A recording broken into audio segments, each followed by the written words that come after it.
So I'm just curious everyone else's take on where they're seeing the industry, if we think that this is going to be a pattern or we're going to be able to convince more investors to sort of come in on the land development side of things. It's funny, Leah had mentioned necessity.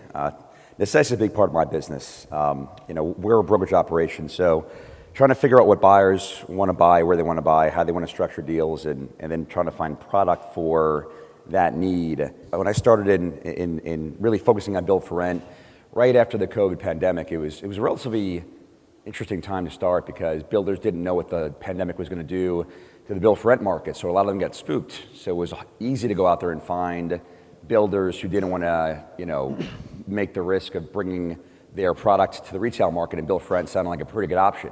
As we went through the last couple of years and build for rent became such an accepted and hot topic, at the same time, the retail market has been exploding. So most builders wanting to sell their subdivisions to a single investor instead of getting the appreciation bump of possibly going to the retail market. Necessity of going upstream for us in trying to find lot developers that sell lots to those builders who would build their homes and convincing them, hey, instead of selling to a national production builder or the regional builders that you've been selling lots to all these years, why don't you sell your entire subdivision to, a single build for rent buyer?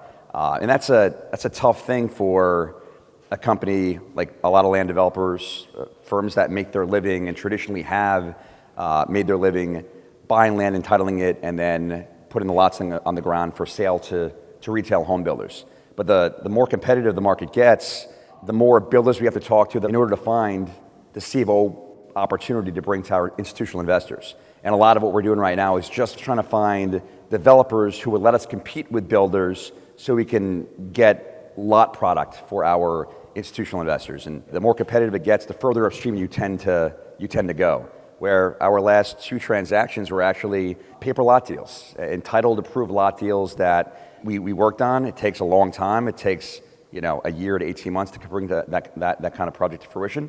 But the more competitive it gets, the more, again, to your point, creative you have to get in finding opportunities and how to structure the deals into workable deals for build for rent.